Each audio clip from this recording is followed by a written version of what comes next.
pet parent, you know it can be tricky to figure out what your pet is trying to tell you. Well, Dr. Cliff is here with tips on how to decode your pet's cues. Hey, how's it going, Dr. Cliff? Excellent. Oh, Thanks for okay. having me. I feel like we got like the animal whisperer with us. Yes, Yeah. yes, maybe. Dog and cat whisper, maybe. Yeah. I'm feeling good about it. Okay, so everyone, we're all going to be animal do it. whisperers by the end of this. 100%. 100%. Now, we're going to start off with something I think we all understand, which is the wagging of a dog's tail. It means they're happy, right? Sometimes. Oh, interesting. So technically it means they're emotionally aroused or attentive, excited. So if they have that, what I call a butt wiggle or a butt wag, and they're like going, and I challenge everyone here to try it right now in their seats. There's one there. You do it, you can't help but smile. So that's clearly a happy dog. That's how I greet my wife when she comes home. It's true. I'm not a wife whisperer though. But so if it's just like a little bit of a wag, they're more attentive and aware, and they might be ready for a little bit of a tussle, which is what my wife does. Okay, so it depends. So it can be tricky. There's different signs. Interesting. So like full body butt wiggle, always pretty happy. Awesome. But then that little trepidatious wiggle. Yeah, it depends on angle and positioning. There's all these different cues. Okay, so we've actually got a little bit of a diagram here with respect to the tail of a dog. Yeah. So this is compliments to Elvis, the segment producer. So everyone knows if the tail is tucked underneath, they're submissive or they're nervous, so you got to be careful, you got to go slow. And then there's some where they're sticking straight out or sticking up and wagging, and that's that attentive, you don't really know where it's going to go. But there's a really cool one, and Elvis figured this out, and I actually learned about it doing some research on this. If they're wagging their tail just to the right of their body, if I'm doing that to you, I think you're a cool person. I like you. But if I'm wagging my tail or just the left side of my butt, I'm a little bit apprehensive towards you. So you need to pay attention on what. We have no idea why that is the case. Maybe that's why we shake hands with our right hand. I don't know, because we don't have tails to wag. I don't know, but it has been proven by people much smarter than me that that's the case. That's fascinating. This actually reminds me of a dog I know, Jasmine, and she's very like right wiggle. Right wiggle, so she likes me, so we're good. She thinks you're cool. That's a good thing. She thinks I know I'm a cool. Jasmine, and she's very left wiggle, so I don't know what that different means.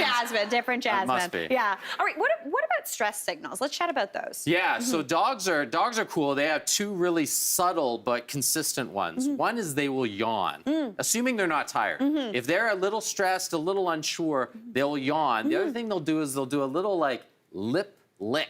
So not like they have peanut butter smeared, you know, like you got something stuck on my mustache. I just do a little lip lick, and it's kind of a question. Like, I'm a little nervous, is this okay?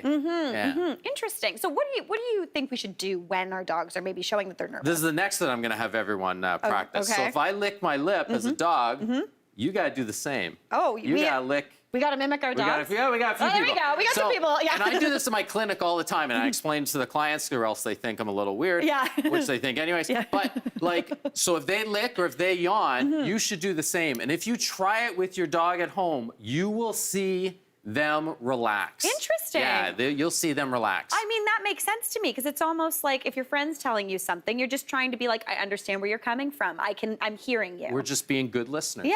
That's I love that. That's really nice. Now, we're going to switch things up in terms of like polar opposite in terms of animals. Let's talk about cats. Cats. Okay. I love my cat. His name's Egg.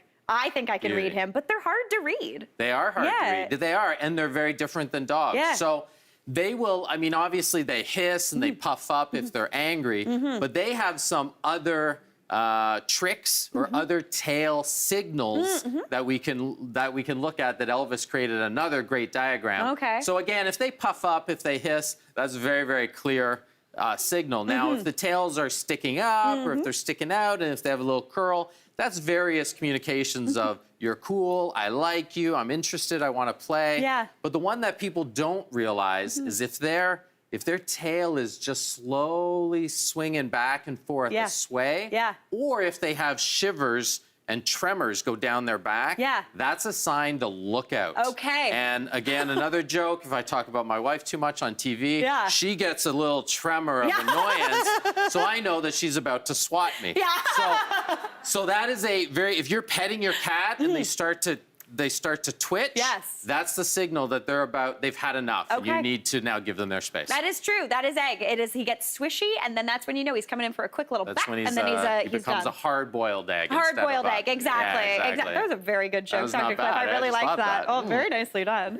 All right, now let's talk real quick about some signs that your pet isn't feeling well, maybe is sick. Yeah, and there's the obvious ones of vomiting, diarrhea, not eating, lameness, that sort of thing. But there's other issues like urination, especially for cats, frequent urination, or people will call up and say, I think my cat is constipated, he or she keeps going to the box and nothing's happening. That's likely a urinary tract infection or a possible urinary blockage. And then the other issue with, a little bit with cats, but more with dogs, is if they have dry heaving or attempts to vomit and nothing is coming up, that might be an obstruction or a bloat and could be very, very serious. Okay, and that's when we would see a vet. That's when you give us a call. Okay, right on. Listen, Dr. Cliff, that was amazing. Thank you so much for all your help. We got a wiggle. I like Dr. Cliff only on the right side, and we're good to go. Hey, Mary here. What did you think? Drop your comments below, and don't forget to like and subscribe for more of the good stuff.